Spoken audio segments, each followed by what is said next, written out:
Hello दोस्तों, good morning. और एक बार सभी लोगों का स्वागत है हमारे YouTube channel Israel sir GS में।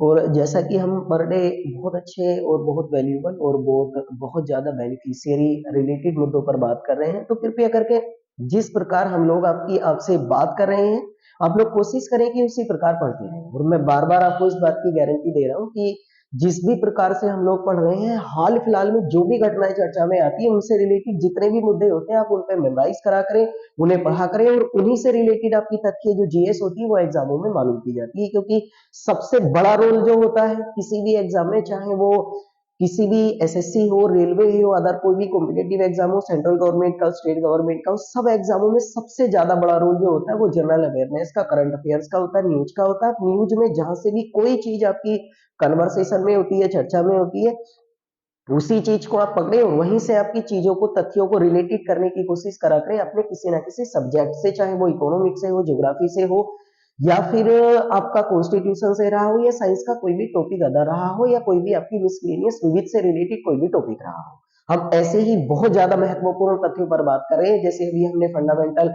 सॉरी हमने जो मॉनेटरी पॉलिसी, मौद्रिक नीतियों पर हमने बात करी है, या जैसे कल हमने विश्व एथलेटिक्स चैंपियनशिप और राष्ट्रीय ओपन एथलेटिक्स चैंपियनशिप पर बात करी है। आज हम एक बहुत ज्यादा प्यारे और बहुत ज्यादा महत्वपूर्ण और सबसे ज्यादा आने वाले एग्जामों में, क्योंकि मैंने कई बार देखा है लास्ट ईयर एसएससी जीडी के जो एग्जाम हुए हैं और उससे पहले जो हमारे भारत में उत्तर प्रदेश में यूपी पुलिस के एग्जाम हुए हैं, उनमें बहुत ज्यादा क्वेश्चन आपकी यहाँ से मालूम किए गए हैं।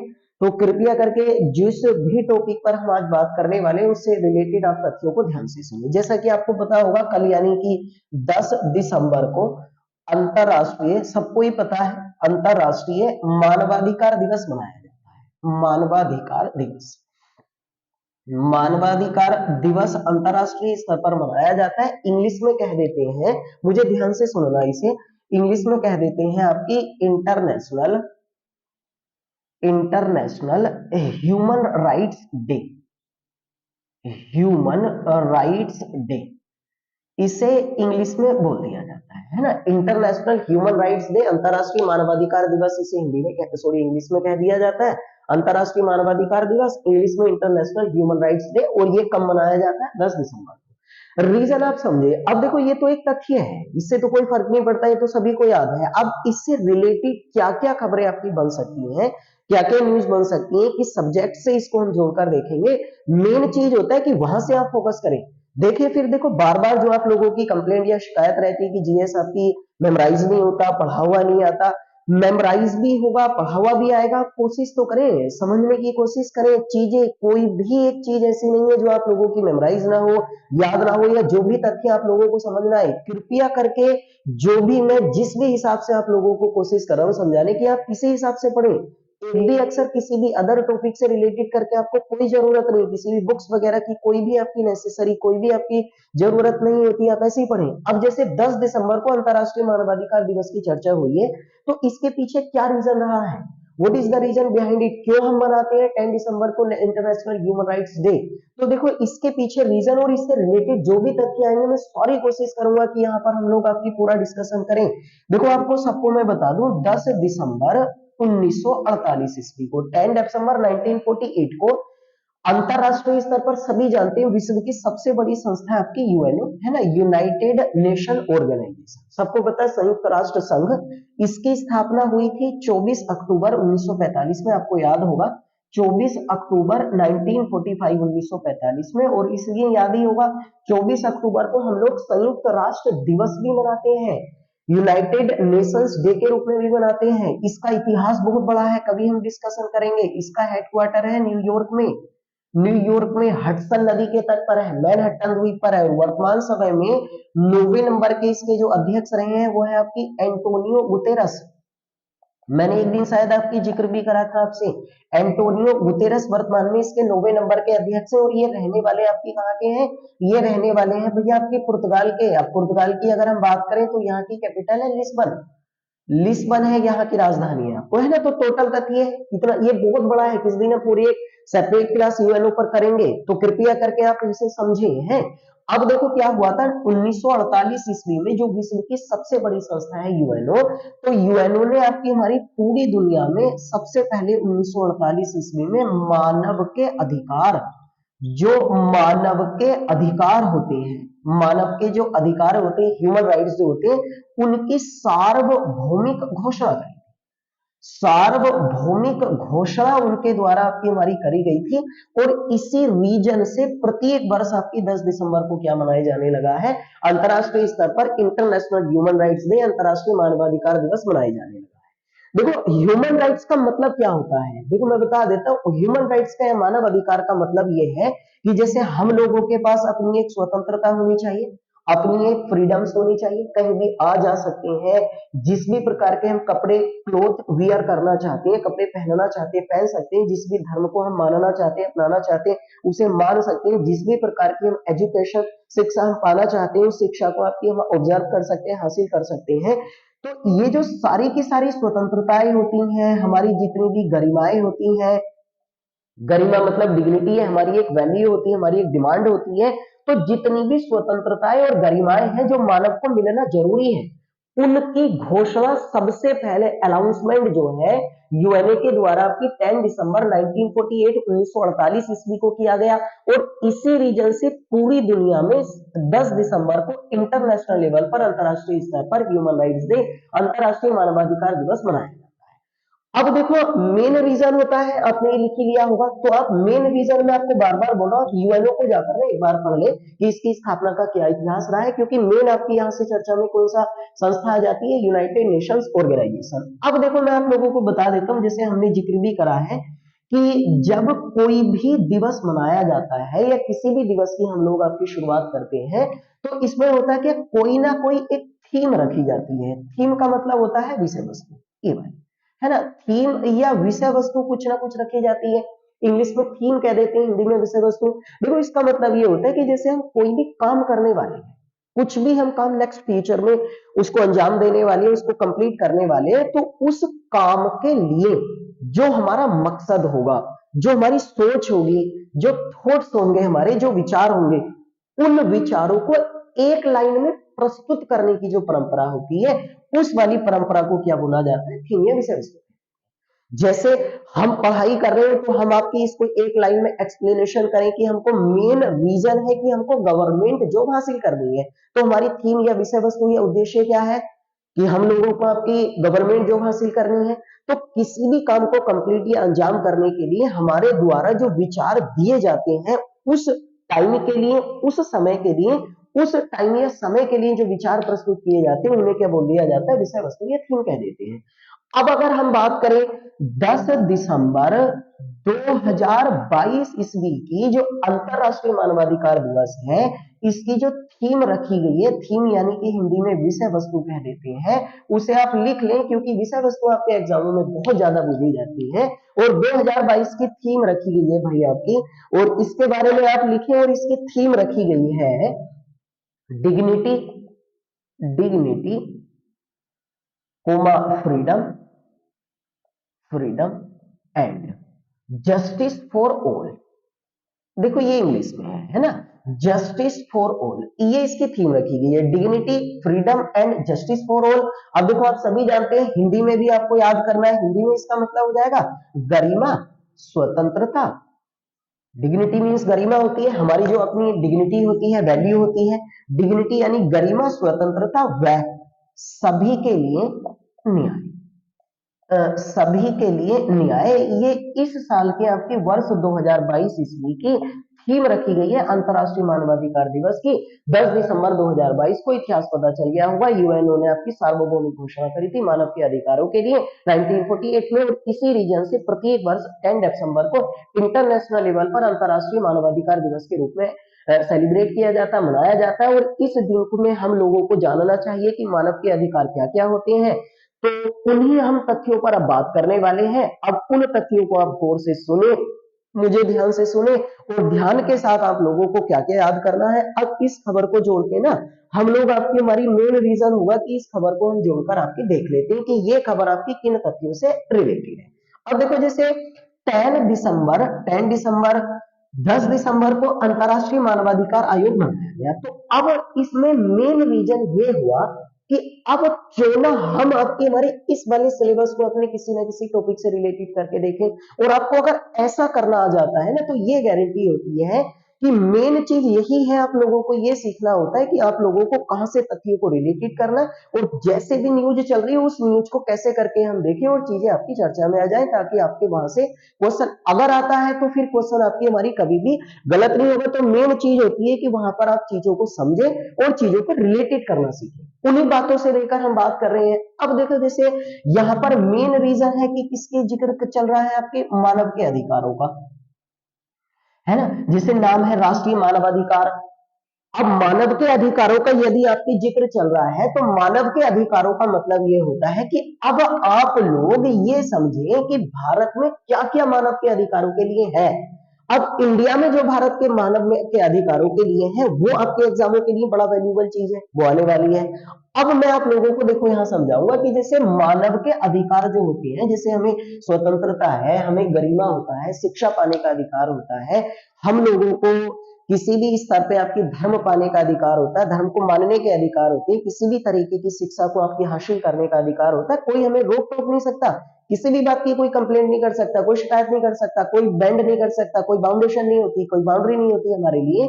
तो उनको निर्धारित कौन करता है? जैसे अंतरराष्ट्रीय स्तर पर तो यूएनओ ने आपकी अनाउंसमेंट करा, तो अब अगर हम भारत में देखें ना तो भारत में फिर एक आयोग होता है, आयोग को इंग्लिश में कहते हैं कमीशन, और इस आयोग का नाम है राष्ट्रीय मानवाधिकार मानवाधिकार आयोग। अब देखो आपकी समझ में आया होगा, कृपया करके आप कोशिश करें जो भी तथ्य मैं आप लोगों को बता रहा हूं कि कैसे करके चीजें तथ्य चर्चा में आते हैं और उनको आपको कैसे एग्जाम के लिए वैल्यूबल या महत्वपूर्ण बनाना है। अब देखो ये चीज जैसे अंतरराष्ट्रीय स्तर पर मानवाधिकार का जिक्र हुआ, तो अब भारत में अब पढ़े कि भारत में राष्ट्रीय का मतलब इंडिया, इंडिया में यानी हमारे लेवल पर, डोमेस्टिक लेवल पर, कि भारत में एक आयोग होता है जिसको कहते हैं राष्ट्रीय मानवाधिकार आयोग। इंग्लिश में बोल दिया जाएगा आपकी national human rights commission, human rights commission, ये वाला कमीशन। हिंदी में भैया आपकी आयोग को इंग्लिश में कमीशन बोल दिया जाता है ना, शॉर्ट फॉर्म में कह सकते हैं NHRC, ये वाला नेशनल ह्यूमन राइट्स कमीशन होता है। तो अब जैसे अंतरराष्ट्रीय स्तर पर आपने समझा, तो आप भारत में भी तो समझे कि भारत में आपकी, तो अब भारत में अगर देखें तो मानव के अधिकारों का संरक्षण करने के लिए, उसको कंजर्व करने के लिए, उसको सिक्योर करने के लिए एक आयोग है, और जिस आयोग का नाम है राष्ट्रीय मानवाधिकार आयोग, national human rights commission. National human rights commission को शॉर्ट फॉर्म में NHRC बोलते हैं। अब इसको भी आप याद रख लेना, क्योंकि कई बार आपके एग्जाम में शॉर्ट वर्ड आते हैं, संक्षिप्त शब्द में उसकी फुल फॉर्म बनानी होती है, तो फुल फॉर्म NHRC की आपकी नेशनल ह्यूमन राइट्स कमीशन हो जाएगा। तो अब हम 10 दिसंबर के बहाने अब आपकी समझ में आया होगा कि मेन रीजन से हम लोग आपकी अब किसके बारे में जिक्र करने वाले हैं। तो मेन रीजन से अगर हम बात करें तो यहाँ पर आपकी किसका जिक्र हुआ, राष्ट्रीय मानवाधिकार आयोग का जिक्र हुआ, क्योंकि अगर अंतरराष्ट्रीय स्तर पर चर्चा हो रही है तो फिर भारत में भी होगी। अब राष्ट्रीय मानवाधिकार आयोग को हम लोग पढ़ने वाले हैं, जिसका मैं नाम अभी बता चुका हूं आपको, NHRC, नेशनल ह्यूमन राइट्स आपकी कमीशन इंग्लिश में बोल दिया जाता है। अब इसके बारे में मैं आपको पढ़ा देता हूं। 10 दिसंबर आपको पता चल गया उसकी थीम क्या रखी गई है, उसका मतलब क्या होता है, किसने अनाउंसमेंट करा, कब करा। अब मेन चीज है कि उस चीज के बहाने आप इस पे तैयारी करें, और ये किसका टॉपिक है, ये कॉन्स्टिट्यूशन, ये संविधान, संविधान में आपको मिल जाएगा। देखो मैं पहले एक बात बता दूं आपको, जैसे हम सभी लोगों को पता है कि हम लोग जैसे बार बार एक जिक्र करते हैं कॉन्स्टिट्यूशन का, संविधान का, तो आपको पता होगा भारतीय संविधान में टोटल मिलाकर इस समय 22 भाग है, लेकिन गिनती के आधार पर 25 भाग है। ये आपको याद रखना है, पिछले दिन हम एक्सप्लेन करेंगे इस चीज को। आपको सबको पता होगा कि हमारे भारतीय संविधान में अनुच्छेद जो होते हैं ना, आर्टिकल्स, वो 395 है, लेकिन गिनती के आधार पर लगभग 448 है, लेकिन मूल रूप से 395 बताने हैं, मूल रूप से आपकी 22 बताने हैं। अनुसूचियों की अगर हम बात करें, शेड्यूल जो होता है, तो अनुसूचियों की संख्या आपकी प्रारंभ में 8 थी, अब कितनी हो गई है, इनकी संख्या बढ़कर 12। इस दिन में अनुसूचियों की पूरी क्लास और संविधान पे हम लगातार बात करेंगे है। अब देखो संविधान में अगर हम बात करते हैं तो संविधान में भाग, इंग्लिश में चैप्टर बोल दिया जाता है, हिंदी में इनको अध्याय भी कह देते हैं, भाग भी कह देते हैं, इंग्लिश में चैप्टर। अब जैसे हम लोग कोई भी किताब लेते हैं ना, कि कोई भी एक किताब है हमने ली, और वो आपकी मान लेते हैं कि जियोग्राफी की किताब है। अब जियोग्राफी की किताब में आपकी पार्ट होते हैं, लेसन होते हैं, चैप्टर होते हैं कि part number 1, part number 2, part number 3। अब अगर ज्योग्राफी की किताब में आपने लेसन देखा है, तो उसमें आपकी लेसन जैसे 1 है, और ये लेसन मान लेते हैं कि आपकी ग्रहों के ऊपर है, प्लेनेट के ऊपर है। तो अब प्लेनेट के ऊपर जो लेसन नंबर 1 होगा, तो आपने सुना होगा किताब में कि पेज नंबर 1 से, और पेज नंबर आपकी मान लेते हैं कि 12 तक आपकी हमारी चलता है, ये वाला। अब पेज नंबर 1 से पेज नंबर 12 तक गया, तो अब देखो ये पहला पार्ट जो है वो किसमें बटा हुआ है, पेज में बटा हुआ है। ऐसे करके भारतीय संविधान में जो आपके भाग होते हैं ना, ये वाले भाग जो पेज में बटे हुए हैं, उन वाले पेजों को क्या बोल दिया जाता है, आर्टिकल्स या अनुच्छेद कहते हैं। इंग्लिश में आर्टिकल्स कह देते हैं, हिंदी में अनुच्छेद, तो इसका कोई मतलब नहीं है वास्तविकता में। यानी कि जैसे कोई भी किताब आपकी पाठ जो होता है वो पेजों में डिवाइडेड होता है, ऐसे करके आपके अनुच्छेदों में डिवाइडेड आपकी क्या चीज होता है, जो संविधान के चैप्टर होते हैं। और जो चीजें यहाँ से थोड़ा सा आपकी बच जाती है, उन चीजों को अलग रखा गया और उन चीजों को कहाँ रख दिया गया, आपकी अनुसूचियों में, शेड्यूल में। तो इसका मतलब भारतीय संविधान में कितनी आपकी कितने आर्टिकल्स हैं, मूल रूप से इतने, कितने चैप्टर हैं इतने, शेड्यूल कहते हैं इंग्लिश में। कितनी अनुसूचियां हैं, 8। पहले कितनी थी आपकी, 8, अब कितनी हो गई है, बढ़कर इतनी संख्या 12। अब देखो मैं इस चीज को क्यों बता रहा हूं, क्योंकि ऐसी कोई भी आपकी संस्था हमारे भारत में, कोई भी संस्था, चाहे वो आयोग हो या चाहे आपकी हमारी भैया वो कोई भी समिति हो, ठीक है, कोई भी आयोग हो या कोई भी समिति हो, जिक्र का मतलब प्रोविजन होता है, प्रोविजन आपका है ना, जिसका जिक्र या प्रोविजन हमारे भारतीय संविधान में हुआ, वो तो आपकी कहलाती है संवैधानिक, वो संवैधानिक होती है। और जिसका जिक्र हमारे संविधान में नहीं हुआ है, संविधान में नहीं हुआ है, वो सारी की सारी चीजें आपकी हमारी क्या कहलाती हैं, वो असंवैधानिक कहलाती हैं। असंवैधानिक, वो सारी चीजें आपकी कैसी कहलाती हैं, असंवैधानिक। ये बस आपको इतना फर्क याद रखना है।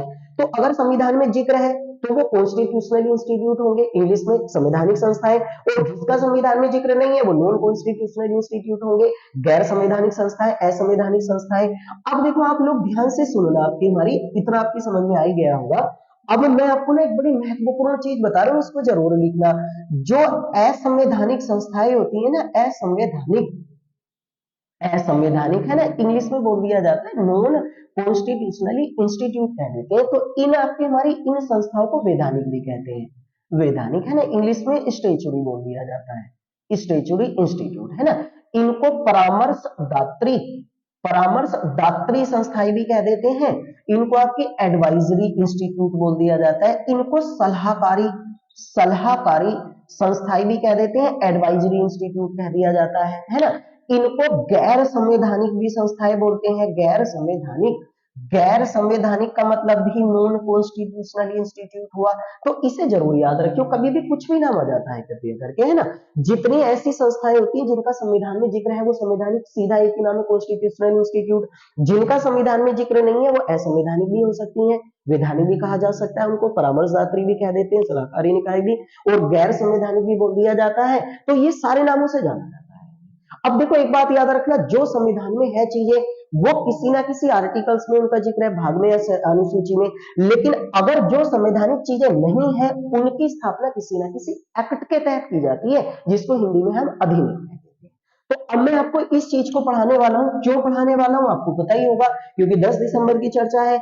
अब देखो अगर हम बात करें ना, तो हमारे भारत में 28 सितंबर, प्लीज कृपया करके सब लोग डेट याद रखें, 28 सितंबर 1983 में 1993 ईस्वी में हमारी भारतीय सरकार द्वारा, संसद द्वारा एक अधिनियम पारित किया गया था, और उस अधिनियम का नाम था राष्ट्रीय मानवाधिकार अधिनियम।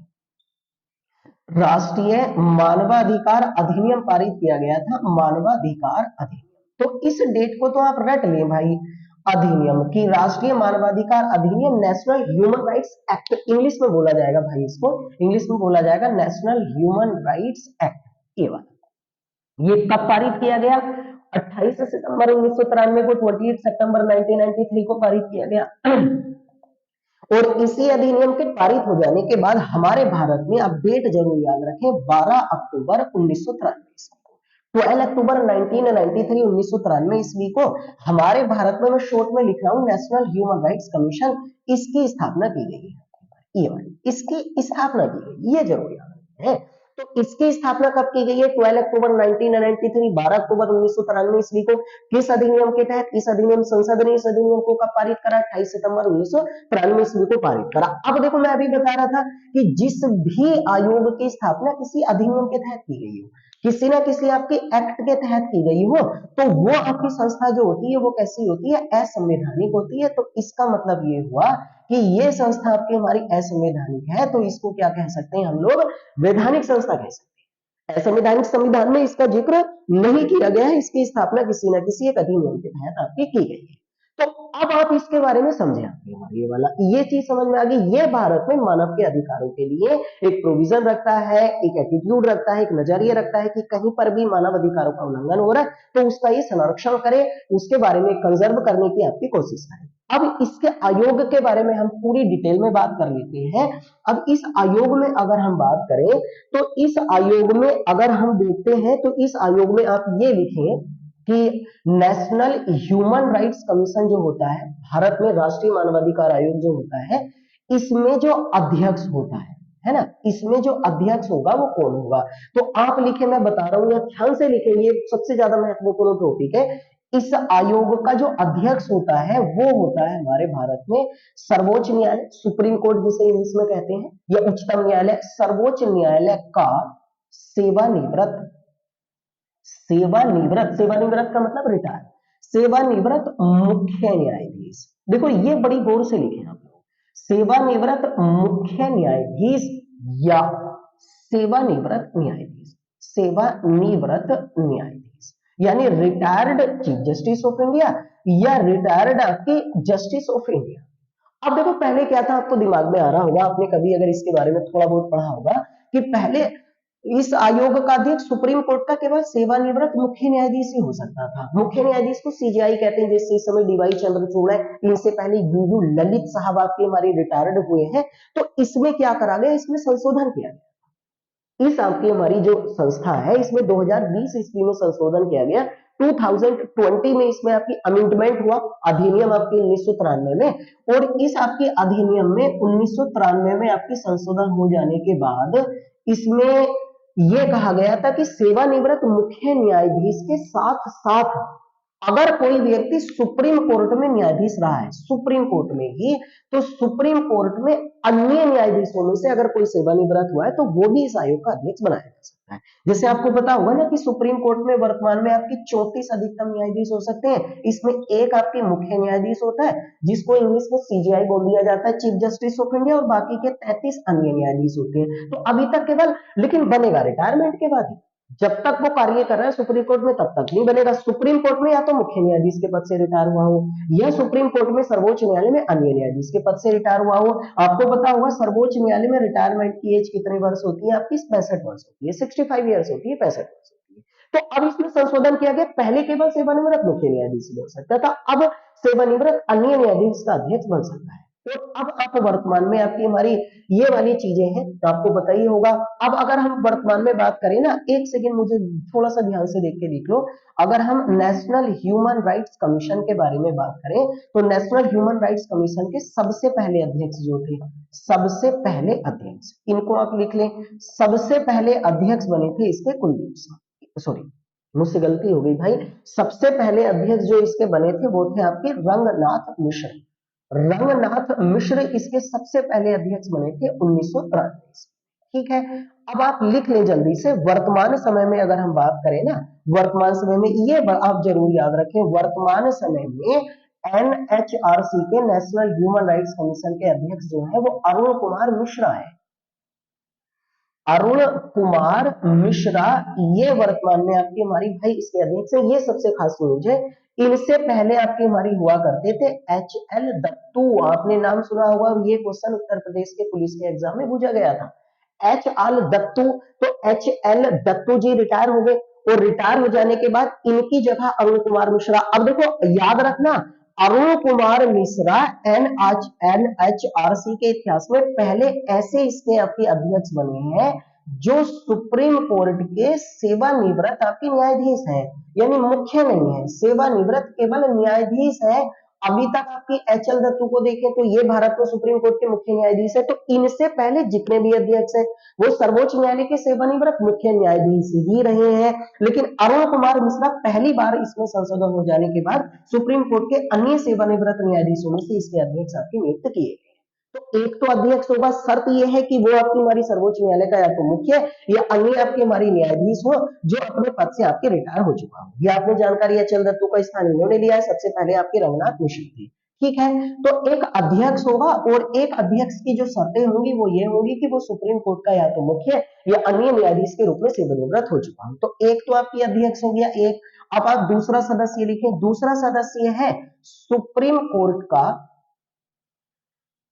सुप्रीम कोर्ट का कोई न्यायाधीश, न्यायाधीश या सुप्रीम कोर्ट का सेवानिवृत्त न्यायाधीश, सुप्रीम कोर्ट का सेवानिवृत्त न्यायाधीश, इनको आप जल्दी से समझ लें, सेवानिवृत्त न्यायाधीश। इसका मतलब आप समझ रहे हो, या तो कोई व्यक्ति इस समय सर्वोच्च न्यायालय में as a justice, as a न्यायाधीश काम कर रहा है, या सुप्रीम कोर्ट में सेवानिवृत्त, आपकी सुप्रीम कोर्ट के न्यायाधीश में न्यायाधीश के रूप में वो सेवानिवृत्त हो चुका, रिटायरमेंट हो चुका है, रिटायर हो चुका है ना, ये इसका सदस्य होगा। तो एक सदस्य अध्यक्ष हो गया, दूसरा ये होगा। तीसरा इसमें जो अध्यक्ष होगा ना, सॉरी तीसरा सदस्य, देखो एक अध्यक्ष हो गया, दूसरा सदस्य हो गया, तीसरा सदस्य, तीसरा सदस्य होगा हमारे भारत में किसी भी हाई कोर्ट, हाई कोर्ट का मतलब उच्च न्यायालय। आपको पता ही है ना इस समय भारत में कितने उच्च न्यायालय हैं, 25 उच्च न्यायालय है, इसको आप लिखें और याद रखें कि किसी भी उच्च न्यायालय का कोई मुख्य न्यायाधीश, मुख्य न्यायाधीश या उच्च न्यायालय का सेवानिवृत्त मुख्य न्यायाधीश, ये सेवानिवृत्त मुख्य न्यायाधीश, ये भैया अभी ना आप बड़े ध्यान से पढ़ें, और ये क्वेश्चन सारे एसआई में पूछे गए थे, जो अभी उत्तर प्रदेश एसआई का पेपर हुआ था उसमें आए थे। तो हाई कोर्ट का, यानी भारत में उत्तर प्रदेश में आपकी जितने भी, सॉरी भारत में जितने भी हाई कोर्ट है उसमें किसी भी उच्च न्यायालय के अंतर्गत आपकी हमारी वो काम कर रहा हो, या तो वो इस समय किसी भी उच्च न्यायालय में मुख्य न्यायाधीश हो, या किसी भी उच्च न्यायालय में आपकी सेवानिवृत्त हो चुका हो, लेकिन किस आपकी हमारी पद से, मुख्य न्यायाधीश के पद से वो सेवानिवृत्ति आपकी ले चुका हो। ये अब देखो एक अध्यक्ष हो गया, दूसरा सुप्रीम कोर्ट से दिया जाएगा सेवानिवृत्त या हाल फिलहाल में काम करने वाला, तीसरा हाई कोर्ट से। अब 3 सदस्य जो होते हैं ना, 3 सदस्य वो होते हैं आपके मानव के अधिकारों के ज्ञाता, मानव के अधिकारों के जानकार या ज्ञाता, ये वाले है ना, जो मानव के अधिकारों को जानकारी रखते हो, वो ज्ञाता हो, वो 3 सदस्य होते हैं आपके। लेकिन एक बड़े खास न्यूज है, इन 3 सदस्यों में से एक महिला सदस्य का होना आपकी अनिवार्य होता है, एक महिला सदस्य का होना आपकी अनिवार्य होता है, ये आप जरूर, एक महिला सदस्य का होना बहुत कंपलसरी होता है। तो इसका मतलब आप देख रहे हो ना यहाँ कि राष्ट्रीय मानवाधिकार आयोग में अगर हम बात करें तो टोटल कितने सदस्य होते हैं, 6 सदस्य, टोटल मिलाकर आपके कितने सदस्य होते हैं, 6 सदस्य होते हैं। एक अध्यक्ष होगा, एक आपकी सुप्रीम कोर्ट से वर्तमान में न्यायाधीश या सेवानिवृत्त न्यायाधीश होगा, एक हाई कोर्ट से मुख्य न्यायाधीश या सेवानिवृत्त मुख्य न्यायाधीश होगा, 3 सदस्य होंगे जो आपकी मानवाधिकारों के क्षेत्र से लिए जाएंगे, जो उनकी अच्छी आपकी इंफॉर्मेशन रखते हैं, अच्छे ज्ञाता हो, अच्छे टैलेंटेड पर्सन होते हैं। तो टोटल मिलाकर कितने सदस्य होते हैं आपके, 6 सदस्य। अब ना आप लोग ध्यान से आपकी हमारी इन चीजों को समझ लें। अब मैं आपको एक जानकारी और दे देता हूं, आपने लिख लिया होगा।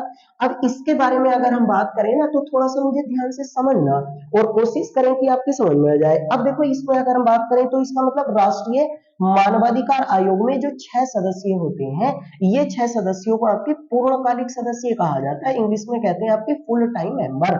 इसको जरूर याद रखें, है ना, पूर्णकालिक सदस्य बोला जाता है, फुल टाइम मेंबर कह देते हैं। अब इसके अतिरिक्त भी कुछ सदस्य होते हैं। अब देखो यहाँ ध्यान से, अब यहां अगर हम ध्यान से लिखेंगे तो इसके अतिरिक्त आपकी हमारी कुछ अन्य सदस्य भी, इसके आपकी हमारी कुछ अन्य सदस्य भी नेशनल ह्यूमन राइट्स कमीशन के सदस्य होते हैं, ये वाले। लेकिन अगर पूर्णकालिक बोला जाता है तो कुल मिलाकर आपकी केवल 6 ही होते हैं, लेकिन कुछ और होते हैं। जैसे आप जल्दी जल्दी लिखें, आपकी मैं कोशिश करता रहूंगा आपको बताने की। एक आपने सुना होगा राष्ट्रीय अल्पसंख्यक आयोग, अल्पसंख्यक आयोग, है ना, इंग्लिश में कहते हैं भाई इसको राष्ट्रीय अल्पसंख्यक आयोग को इंग्लिश में बोला जाएगा नेशनल माइनॉरिटी कमीशन। इसका अध्यक्ष भी इसका सदस्य होता है, इसका अध्यक्ष, है ना।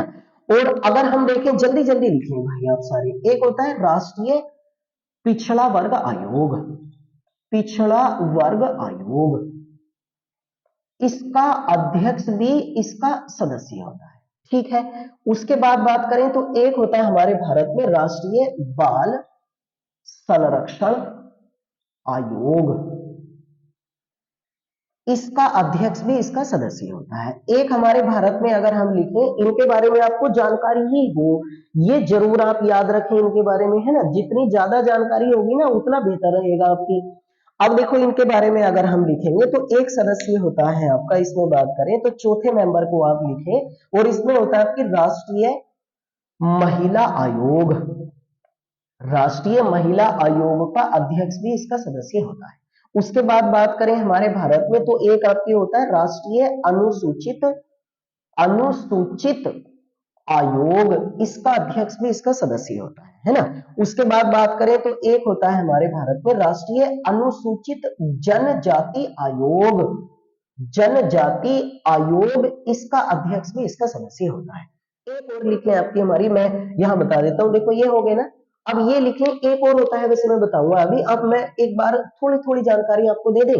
देखो आपकी हमारी आपको याद ही हो जाएंगे राष्ट्रीय अल्पसंख्यक आयोग ना। मैं आप लोगों को बता दूं एक और होता है, एक और लिख लें। देखो यहाँ मैं लिख देता हूँ, बोल देता हूँ, अगर आपको ना यहाँ समझ में आई इसमें लिखना। हमारे भारत में जो विकलांग होते हैं ना, विकलांग, तो विकलांग समूह का अगर हम बात करें ना, देखो आपकी हमारी इसको लिख लो, अगर इसमें बात करें तो विकलांग समूह जो होते हैं ना, उन विकलांग समूहों में से आपकी हमारी इसका एक जो आपकी प्रमुख होता है ना, विकलांग समूह का मुख्य आयुक्त, मुख्य आयुक्त भी आपकी हमारी भाई इसका सदस्य होता है। तो देखो 1 2 3 4 5 6 7, अब 7 ये हो गए, 6 ये हो गए, तो इसका मतलब अगर कुल मेंबर की बात करें तो कितने होते हैं? 13। देखो ये जानकारी है, आप पूरा पढ़ा करें कृपया करके, जितना भी क्यों चर्चा में आता है मैं बता चुका हूँ। एक तो राष्ट्रीय अल्पसंख्यक आयोग के अध्यक्ष भी, राष्ट्रीय पिछड़ा वर्ग आयोग के अध्यक्ष भी, राष्ट्रीय बाल संरक्षण आयोग के अध्यक्ष भी, राष्ट्रीय महिला आयोग के अध्यक्ष भी, राष्ट्रीय अनुसूचित जाति आयोग, राष्ट्रीय अनुसूचित जनजाति आयोग, और विकलांग समूह का जो मुख्य आयुक्त होता है वो भी किसका सदस्य होता है? इसका। लेकिन ये वाले पूर्णकालिक नहीं होते, पूर्णकालिक कितने होते हैं? केवल 6 होते हैं आपकी। अब मैं जल्दी से आप लोगों को एक जानकारी दे दूं, है ना, ये वाली आपने लिख लिया होगा राष्ट्रीय, बड़ा महत्वपूर्ण है, डेट जरूर याद रखें, 12 अक्टूबर 1993 ईस्वी में, और इसकी स्थापना आपकी 28 सितंबर 1993 ईस्वी में अधिनियम पारित करने के दौरान की गई थी। अब मैं जानकारी एक आपको बता देता हूँ, देखो क्या है। जैसे हम बात कर रहे थे ना आपकी राष्ट्रीय अल्पसंख्यक आयोग का अध्यक्ष, तो मैं एक एक लाइन बता ही दूं, आप लोगों को काम चल जाएगा। राष्ट्रीय अल्पसंख्यक आयोग, मुझे सुनना, ये एक असंवैधानिक संस्था है, असंवैधानिक असंवैधानिक संस्था है, और इसकी स्थापना जो हुई थी ना वो हमारे भारत में 1992 में राष्ट्रीय अल्पसंख्यक आयोग अधिनियम के तहत की गई थी, और वर्तमान समय में इकबाल सिंह लालपुरा, इकबाल सिंह लालपुरा जो है इसके अध्यक्ष है वर्तमान में, है ना, इसके अध्यक्ष है। मुझे सुन ले, जो जो मैंने आपको बताया मैं सारी बता देता हूँ आपको। राष्ट्रीय अल्पसंख्यक आयोग की स्थापना राष्ट्रीय अल्पसंख्यक आयोग अधिनियम 1992 के तहत की गई, इकबाल सिंह लालपुरा इसके अध्यक्ष है। दूसरा आप लिख लें, हमारे भारत में एक राष्ट्रीय पिछड़ा वर्ग आयोग है ना, राष्ट्रीय पिछड़ा वर्ग आयोग जो है इसके बारे में थोड़ी सी एक लाइन लिख लें। इसकी स्थापना वैसे 1993 में हुई थी, लेकिन इसे 102वें संविधान संशोधन 2018 में संवैधानिक दर्जा दे दिया गया है, संवैधानिक दर्जा।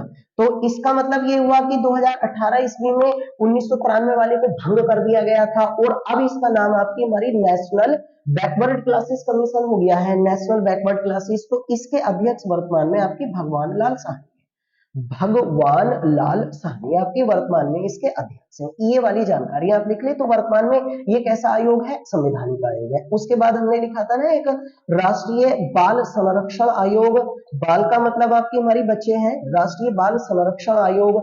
राष्ट्रीय बाल संरक्षण आयोग की स्थापना जो है इसको आप जल्दी लिख लें, 2005 ईस्वी में की गई थी, आप सॉरी 2007 ईस्वी में इसकी स्थापना की गई है। 2007 में एक अधिनियम था हमारे भारत का कि राष्ट्रीय बाल संरक्षण अधिनियम, इसको आप पूरा लिख लें, मैं थोड़ा सा आधा लिख देता हूँ। 2005 के तहत इसकी स्थापना कब हुई है?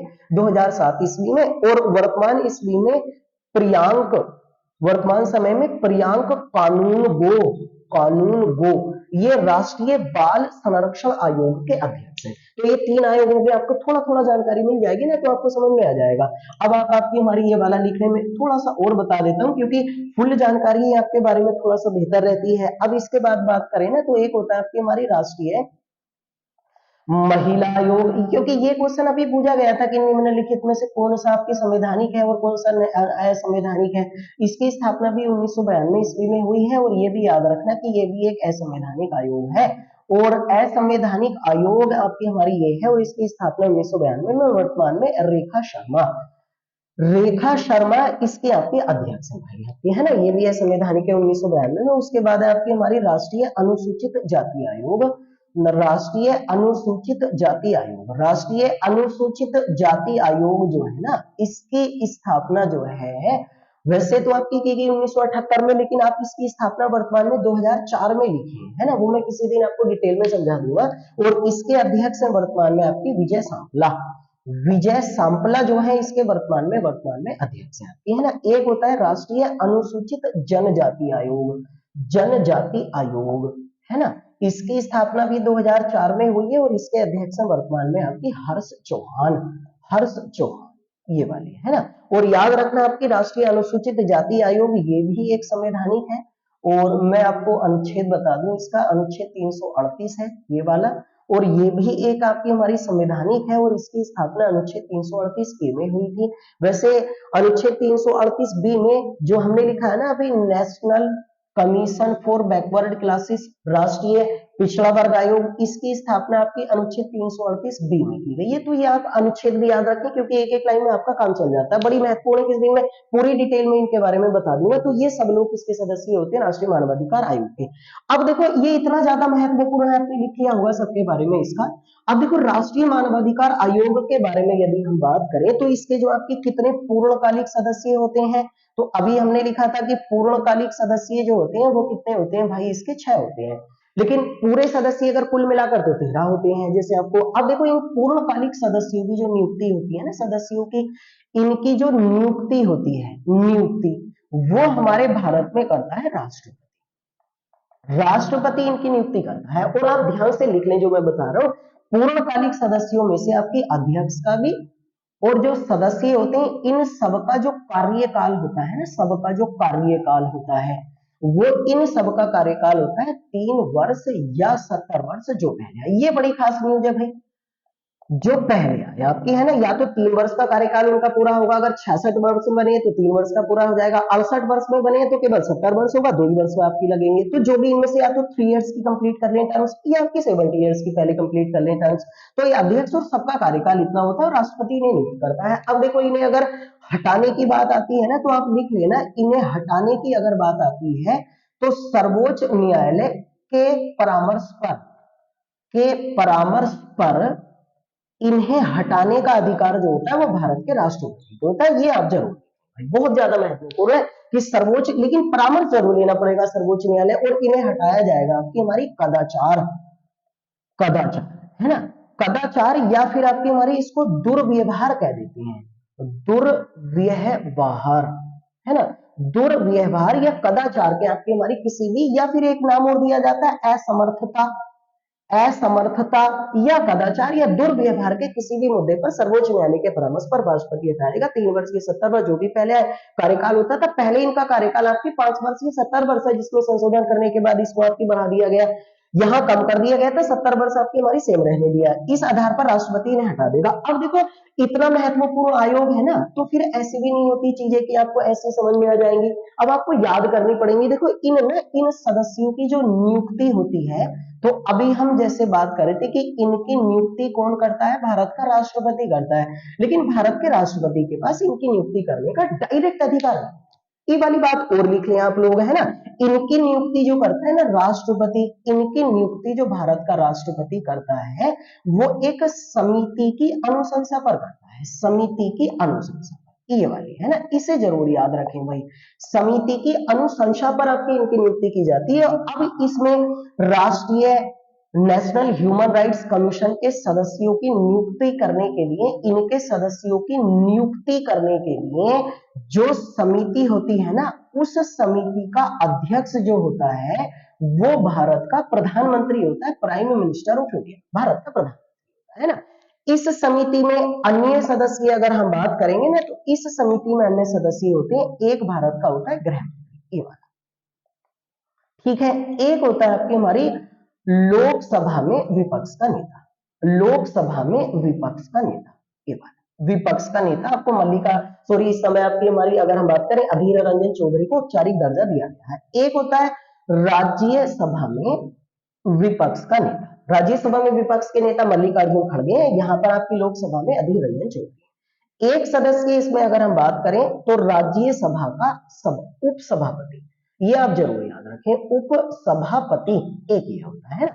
एक मैं इधर लिख देता हूँ, आपको समझ में आ रहा होगा आपकी हमारी, मैं ऊपर लिख देता हूँ थोड़ा सा, है ना, देखो यहाँ लिख लो एक बार।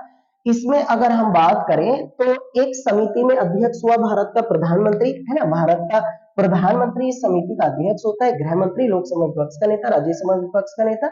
राज्यसभा में सभापति नहीं, क्योंकि राज्यसभा का सभापति उपराष्ट्रपति होता है ना, सभी जानते हैं, तो उपसभापति होता है। इस समय सबको याद होंगे ना आपकी हमारी ये वाले, है ना, उपसभापति। और इसके अतिरिक्त आपकी हमारी इसमें एक सदस्य होता है लोकसभा का अध्यक्ष। लोकसभा का अध्यक्ष भी इसका सदस्य होता है, ये वाला, है ना, लोकसभा का अध्यक्ष भी। तो इसका मतलब देखो, एक अध्यक्ष हुआ, एक दो तीन चार पांच और छह, तो इसका मतलब छह सदस्यीय एक समिति होती है।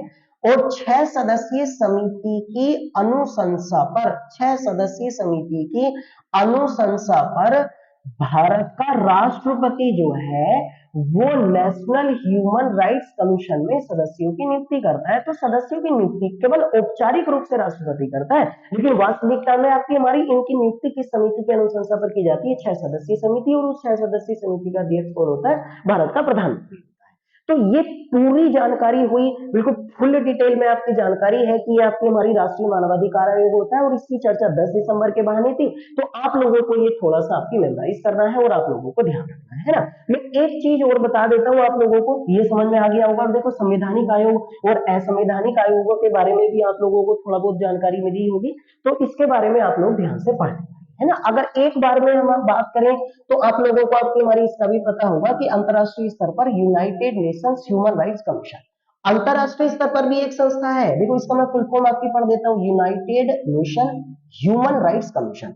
इसकी स्थापना हुई है 2006 में। इसका हेडक्वार्टर है भैया आपकी जेनेवा में, जेनेवा। इसकी स्थापना 2006 में 47 सदस्यीय देशों ने मिलकर करी थी। मैं इसके बारे में क्यों जिक्र कर रहा हूँ? क्योंकि अभी हाल फिलहाल में रूस को यूएनएचआरसी की सदस्यता से आपकी हमारी निलंबित कर दिया गया है। तो इसके बारे में भी आप लोग थोड़ा सा जाके ध्यान से पढ़ें, तो फिर ये भी चर्चा में आ जाएगी। हमने भारत के ऊपर बात करी है, तो देखो पूरी डिटेल में आपकी हमारी ये चर्चा होगी। आप कृपया करके इसी आधार पर आप पढ़ा करें कि जो भी टॉपिक जनरल अवेयरनेस का चर्चा में आए, मैं टोटल उसी पे बात करता हूँ। अब ये आपकी कॉन्स्टिट्यूशन से रिलेटेड टॉपिक था, तो इस पर बात करेंगे। सब्जेक्ट वाइज भी हम पढ़ ही रहे हैं और इन तथ्यों पर बात करें। रोज पर डे की जो न्यूज आती है, इसकी आपकी टोटल जानकारी आपके सामने है। और आप इन्हें कोशिश करें ज्यादा से ज्यादा लोगों को आपके हमारे चैनल के बारे में बताएं, शेयर करें और लोगों को कहें कि इस आधार पर अगर आप मेमोराइज करें, पढ़ें चीजों को फुल डिटेल में। आपकी देखो, शॉर्ट टर्म में चीजें आपकी शॉर्ट में याद रहती हैं, लॉन्ग टर्म में चीजें लॉन्ग टर्म में याद रहती हैं, और जो सक्सेस हो जाती है। तो इन्हीं बेहतरीन अच्छे वाले मुद्दों पर हम आपसे पर डे बात करते रहेंगे और इन्हीं आशा उम्मीदों के साथ कि हम हमारी इस जानकारी के बारे में सभी लोगों तक आप बताएंगे। आपसे अगली क्लास में फिर मुलाकात होगी। तब तक के लिए आप खुश रहिए और बने रहिए हमारे साथ।